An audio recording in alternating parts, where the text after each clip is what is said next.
Nah, oke guys, kita lanjutkan pembahasan tentang institutional framework ya. Dan kali ini Pak Eci akan bahas tentang manager's responsibility gitu ya. Kalau yang video sebelumnya kita udah memahami tentang konsep accrual accounting ya. Nah, dan di sini sekarang bahwa financial statement itu pada dasarnya itu tanggung jawab dari manajer ya, dari si manajer keuangan perusahaan ya. Nah, bahwa applying accounting principle is responsibility of management. Nah, bahwa si metode akuntansi, kebijakan akuntansi yang dipilih itu ya kewenangan manajer gitu ya. Kenapa demikian? Karena kita menganut principle base gitu ya. Kalau principle base itu berbasis judgment dari si manajer. Artinya apa? Ya let the manager decide gitu. Biarkan si manajer yang memutuskan kebijakan akuntansi apa yang tepat untuk perusahaan yang dia kelola sesuai dengan karakteristik perusahaan tersebut gitu ya. Di bidang apa? Di bidang teknologi tentunya berbeda dengan bidang consumer goods dan sebagainya gitu ya. Nah, ya jadi let the manager decide itulah roh dari principle based accounting ya. Dengan asumsi bahwa manajer memiliki pengetahuan yang apa ya, yang lebih ya intinya manajer itu yang lebih tahu dari semua orang lah gitu ya. Manajer keuangan itu dia orang yang lebih tahu tentang perusahaan itu ya, bagus baik buruknya gitu ya, borok-boroknya dia yang lebih tahu ya, memiliki superior knowledge terhadap bisnis perusahaan dibandingkan siapa, dibandingkan kita selalu ke investor. Nah kayak gitu ya. Nah karena ya manajer sehariannya ya mengurus perusahaan ya, bagaimana melakukan strategi untuk revenue growth dan sebagainya. Nah itu semua merupakan kegiatan sehari-hari yang dilakukan oleh manajer ya.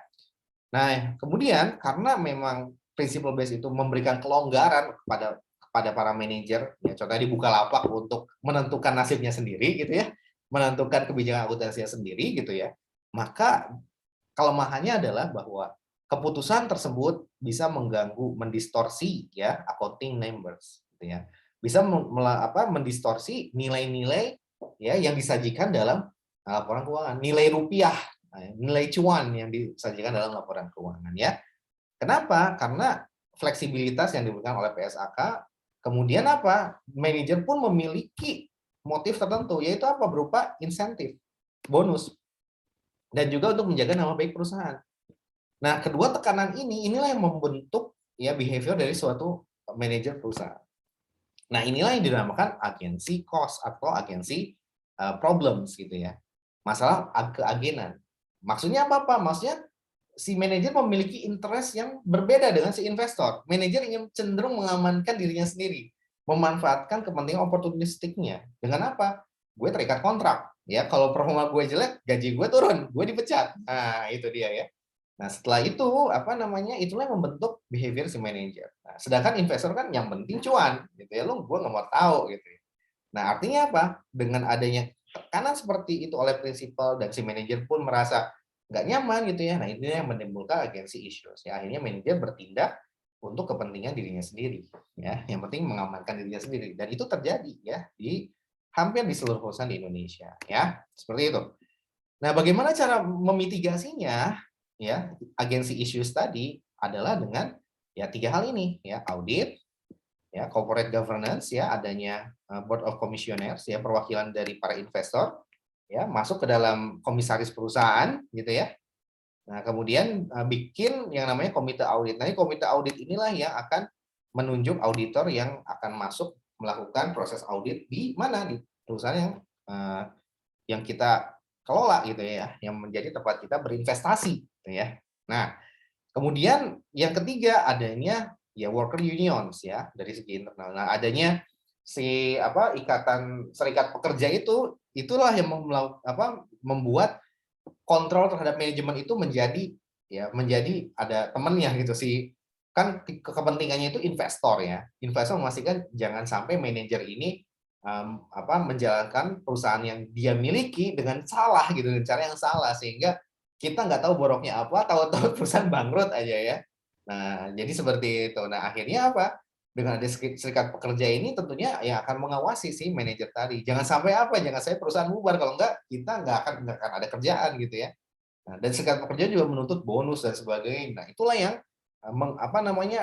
menghalangi constraint ya, batasan si manajer agar tidak bisa berbuat seenak udilnya sendiri, ya. Nah, kemudian dari lenders sama shareholders juga ya. Nah, kalau dari lenders ini biasanya memanfaatkan superiority atau superioritas dari si bank ya. Artinya apa? Si bank ini memiliki executive power yang lebih besar dibandingkan investor. Gitu ya. Kenapa demikian? Karena ya bank ini ketika perusahaan bubar, maka net aset dari perusahaan itu akan larinya kemana? Bukan ke investor dulu, tapi dikasih dulu ke kreditur, ada sisanya barulah kasih ke investor, gitu ya. Nah, seperti itu ya, kurang lebih. Nah, itulah isu-isu berkaitan dengan kewajiban bagi para manajer untuk menerbitkan laporan keuangan ya. Oke, nah yang ketiga bahwa prinsipal standar, nah bahwa si laporan keuangan pun harus berbasis PSAK gitu ya. Nah, dan PSAK itu sendiri gitu. Pada dasarnya ada permasalahan. Kenapa? Memiliki endorsement prosedur. Maksudnya apa? Setiap ini gini, IFRS ya, itu adalah standar akuntansi yang berlaku seluruh dunia. Nah, Indonesia mengadopsi IFRS, gitu ya. Indonesia punya vested interest, punya kepentingan juga untuk mengadopsi IFRS. Agar apa? Agar para investor mau masuk ke Indonesia. Kenapa? Karena ketika gue punya duit triliunan, gue masuk ke Indonesia, gue mau masuk ke perusahaan yang mana nih, gitu kan? Nah, perusahaan pasti lirikan pertama ke perusahaan yang ada di bursa. Ya, contohnya Elon Musk atau Jeff Bezos, gitu ya, pemilik Amazon. Elon Musk pemilik Tesla, punya duit triliunan. Duit gue ini harus diinvestasikan nih ya. Kalau di Amerika udah stuck nih gitu. Kita investasi di negara berkembang yang bisa menghasilkan cuan yang lebih tinggi, gitu ya. Akhirnya melirik Indonesia. Nah, di Indonesia gue punya duit triliunan, tapi gue mau invest di mana nih? Nah, pasti larinya pertama kali pasti ke bursa efek. Di bursa efek gimana nih dianalisis gitu ya, perusahaan yang kira-kira bagus yang mana ya. Nah, seperti itu. Jadi apa yang perlu dilakukan dengan adanya standar akuntansi yang sama ya dengan yang berlaku di seluruh dunia, maka dia akan melakukan analisisnya pun akan menggunakan prosedur yang sama. Karena kenapa? Akun-akunnya pun mirip gitu ya. Nah, ini udah familiar, udah ini, oh ya udah deh. Nah, menggunakan standar yang sama ya, berlaku seluruh dunia. Nah, akan memberikan kemudahan bagi kita dalam menganalisis laporan keuangan emiten. Nah, that's why perlu satu standar untuk seluruh dunia, gitu ya. Agar apa juga? Agar pertama bisa konsisten gitu ya, bisa melihat konsistensi dari si pelaporan keuangan perusahaan. Berubah-berubah nggak nih, ya kebijakannya. Nah, kalau kebijakan berubah, berarti kan ada indikasi bahwa laporannya nggak beres gitu ya. Kenapa berubah-berubah? Gitu ya. Kalau emang beres nggak perlu diubah-ubah dong. Nah, gitu ya. Nah, sehingga apa? Sehingga kita selain bisa melihat konsistensi dari tahun ke tahun dengan laporan dengan adanya satu standar for all gitu ya, maka kita juga bisa membandingkan perusahaan antar di dalam sektor yang sama. Gitu ya. Karena kenapa ya? Proses bisnisnya mirip gitu ya. Laporan keuangannya juga pakai standar yang sama, ketika kita bandingkan kita jadi tahu, oh ini kok lebih kecil ya, misalkan income-nya gitu ya. Nah, kita runut ke atas sehingga kita bisa membandingkan dan kita bisa menggunakan rasio keuangan gitu ya. Dan kita bandingkan antara rasio yang satu dengan rasio perusahaan yang lain. Sehingga kita bisa mengambil kesimpulan, oh ini bagus gitu. Nah, itu gunanya satu standar for all ya.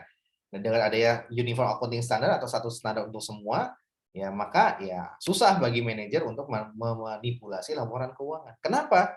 Karena kita bisa langsung menghitung ya ada indikasi fraud atau tidak.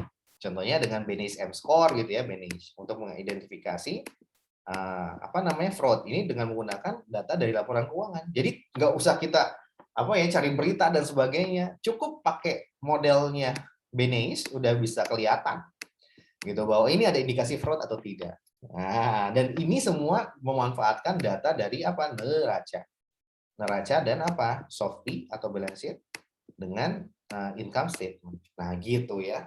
Nah, jadi seru tuh ya. Jadi seperti itu. Jadi dan ini baru bisa kita rely on this model gitu. Kita bisa bergantung kepada model Beneish ini dengan satu syarat yaitu apa? Laporan keuangannya terstandarisasi. Kalau laporan keuangan berbeda-beda ya berarti nggak bisa diterapkan model ini ya.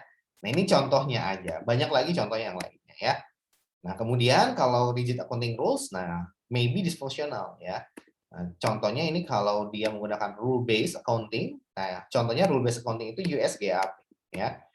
US GAAP ya, maka ini disfungsional ya. Ini menimbulkan isu tersendiri. Artinya apa? Si standar ini jadi sok tahu gitu bahwa lu manajer, lu tetapin kayak gini cara melakukan pembukuannya. Kata manajer, gua kan lebih tahu dari lu, pokoknya lu ikutin gitu. Ya wis lah, yang penting apa kata lu. Gitu. Nah, akhirnya apa? Menjadi ada disfungsional, menjadi apa ya? Nggak bagus gitu ya. Nah, artinya padahal si manajer seharusnya bisa menerapkan ya metode yang lain gitu ya, yang diizinkan oleh standar, tetapi karena sudah disetting, lu harus kayak gini, ya mau tidak mau dia harus ikut gitu ya, sehingga menimbulkan kasus-kasus financial fraud yang sangat besar, contohnya Enron gitu ya, yang paling terkenal dan kawan-kawan ya. Nah, itu yang terjadi di Amerika ya, seperti itu. Nah, sehingga itulah yang mendorong Amerika untuk menerapkan principle based accounting ya. Nah, dan Amerika pun sekarang sedang sedikit demi sedikit meninggalkan US GAAP menuju apa IFRS ya. Nah, itu tentang standar akuntansi ya, yang principle based yang berlaku di seluruh dunia. Nah, kemudian yang selanjutnya adalah bahwa laporan keuangan harus diaudit ya. Nah, dan ini diaudit oleh kantor akuntan publik ya, dan ini hanya diwajibkan untuk yang sudah listing di Bursa Efek Indonesia. Nah, sehingga kalau diaudit ini terbantu nih. Kenapa terbantu? Karena kita bisa tahu oh seluruh akunnya sudah wajar. Nah, biasanya kalau di kenyataan kalau yang sudah WTP tidak usah lagi melakukan analisis akuntansi gitu loh, karena sudah dibantu oleh auditor. Ya, sekali lagi analis akuntansinya analis lakukan itu hanya kulitnya aja gitu ya. Jadi bisa apa ya, tentunya kulitnya aja kan beda dengan audit yang sudah sampai dalam gitu ya. Nah, artinya apa? Artinya ya kalau kenyataannya ketika sudah diaudit ya kita trust dengan auditor tersebut gitu ya. Sehingga kita tidak lagi melakukan analisis akuntansi. Ya udahlah kita tinggalkan, kemudian kita langsung aja melakukan analisis finansial, analisis bisnis, analisis industri, dan analisis ekonomi dan sebagainya ya. Nah, itu kalau kenyataannya. Nah, kalau di kelas ini gimana? Di kelas PKN STAN ya mau tidak mau karena kita sedang belajar, kita lakukan analisis akuntansi meskipun sudah WTP gitu ya. Nah, kayak gitu. Nah, yang terakhir adalah laporan keuangan tersebut juga apa ya, diatur gitu ya, diatur oleh lembaga ya, lembaga untuk menguji kepatuhan ya, dan juga untuk mengkoreksi kalau dia tidak patuh. Nah, apa ini contohnya? Ini adalah OJK ya. Jadi semua apa namanya laporan keuangan yang diterbitkan di Bursa Efek gitu ya, ini semuanya under supervision dari si OJK ini. Ya. Nah, jadi OJK yang menentukan aturan main, laporan apa aja yang mesti dibuat, standarnya apa aja, dan sebagainya. Nah, agar apa? Agar terstandarisasi. Jadi laporan keuangan yang masuk ke bursa itu harus kayak gini loh formatnya. Nah, sehingga lebih mudah untuk menganalisis ya, seperti itu. Nah, oke, itu adalah institutional framework dari laporan keuangan ya. Kesimpulannya adalah bahwa ketika melakukan analisis akuntansi ya 1 sampai 6 ini ya, maka kita harus memperhatikan pertama conceptual framework-nya ya. Nah, ini adalah sebagai payungnya gitu ya, payung utamanya. Kemudian barulah kita harus memperhatikan juga apa sih yang mempengaruhi si kualitas laporan keuangan ya. Ada distorsi atau ada noise. Nah, apa penyebabnya? Pertama, memang standarnya sendiri yang memang longgar, principle based.